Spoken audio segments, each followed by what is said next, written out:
how devastating Ben Simmons was guarding Luka last night. So good.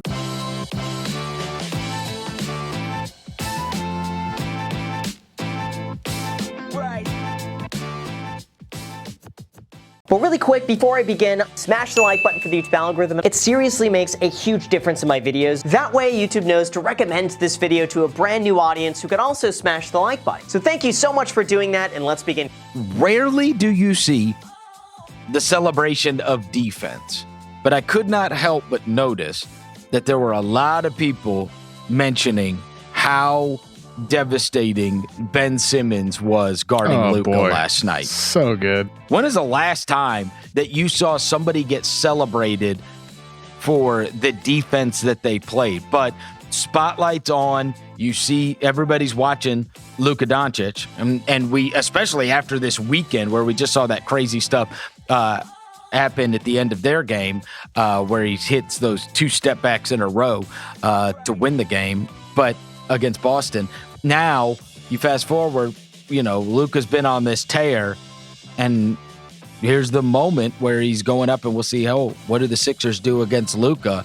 And Ben Simmons reminds everybody, like, I am the guy that can really fluster the stars.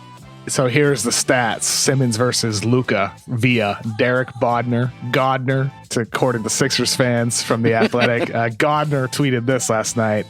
He watched all of Luka's shots. He said he had him at 7 points on 3 of 9 shooting with 5 turnovers when defended by Simmons.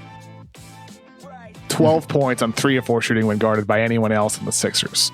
So just to repeat that, 7 points on 9 shots with 5 turnovers when defended by Ben Simmons. Wow.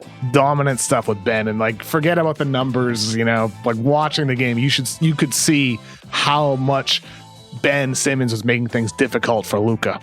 With his ability to get around screens, the size to match the physicality and the speed and the shiftiness. Not that Luka's fast, but his movements are quick with his footwork. And Ben Simmons could stick right with him, man. It was really, really impressive to watch that last night. It's really amazing. I don't know if you remember this, but a couple of months ago, well, it's now several months ago now, when we were first in that quarantine, there was no sports going on, and they just started, like, all these channels just started running whatever sports archives they could. One night, in my infinite boredom, they were re-showing the Sixers Raptors. And I started watching it. And I remember coming on the MisMatch not long after and saying, I just watched this back. Because you forget, the way these things play out. In the end, when we think about that series, we think about Kawhi's shot that hit the rim 3 times and dropped in at the very end. And Embiid, in tears at the end of it. But watching that back, and watching Simmons guard Kawhi, it was the thing that I was left with thinking about after I'm watching it. Like, I know what happens in the game, but he just was making it so hard on that guy. The numbers were the numbers. Kawhi had great numbers, but he could make him so inefficient. And you saw in the moments where he was guarded by Simmons, he was not doing what he wanted to do. And just swallows guys up. He is so damn big and agile that he really is. He is a special defensive player, and it was odd to see somebody get so many kudos for their defense last night because that is just such a rarity now. And rightfully so, man. Yep. Rightfully so. Like, I think you have to give credit to a guy for making improvements in other areas. He has become the best possible version of himself that he could be on the defensive end of the floor.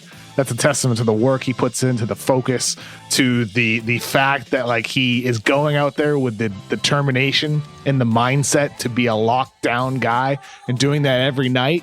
That takes commitment, It takes a will to do it, and he is. And then offensively, he's doing the little things. He's setting screens, Chris. That wasn't something he wanted to do or even did that often in the past. He's doing it more often. So you got to give that guy credit for the big flaw is the shot, and it still is.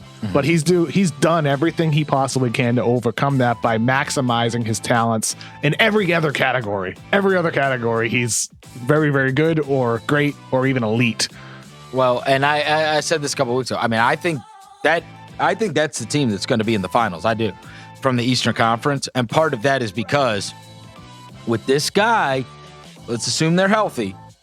If I know I can take out, or even if I don't take out, at the very least make the best perimeter player on any team I'm facing wildly inefficient because I've got him, I mean, that just goes such a long way towards being able to win a series. Like, I mean, if I take whoever your best guy is, whoever your best perimeter guy is, if I can throw him on him and he's not going to get his numbers, he's not getting his averages. You know, with those top 3 teams in the East, Philly, Brooklyn, and Milwaukee. Philly, though, they match up really nicely with Milwaukee. You can start out Ben Simmons on Chris Middleton if you want to, and then Embiid on Giannis. Brooklyn's going to be the team that really presents the but the fascinating thing about that is, in what world would you ever think you would have a player that you could throw on Kyrie, Harden, or Durant? Yeah, I know. He could guard any of them. And Simmons has that level of versatility, yeah. You could just have him totally try to swallow up a Harden or a Kyrie. And odds are he'd probably be KD or Harden. Like, then he actually has the size to where, he has the size where he could, again, you're not stopping these guys. You're trying to make them score just their 30 points. Yeah, you're trying to make them score their 30 points on 30 shots. Yep. Be 12 of 17 and go to the line, 10 times.